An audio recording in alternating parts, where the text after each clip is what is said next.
আসসালামু আলাইকুম।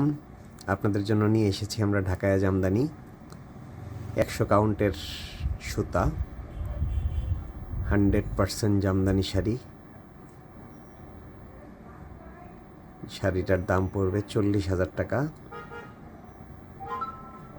অসম্ভব সুন্দর শাড়িটা,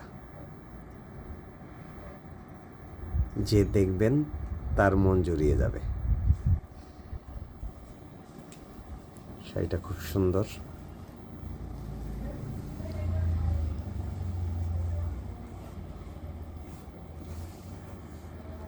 যার যার লাগবে কালার অনুযায়ী আমরা বানায় দিতে পারবো। যার যে কালার পছন্দ হয় সেই কালার আমরা করে দেব। এটা আমাদের একটা আপুর অর্ডার ছিল, এটা আমরা বানিয়ে দিয়েছি। আজকে আমরা ডেলিভারি করব এটা, যে কারণে আপনাদের দেখানো। ধন্যবাদ সবাইকে। আসসালামু আলাইকুম।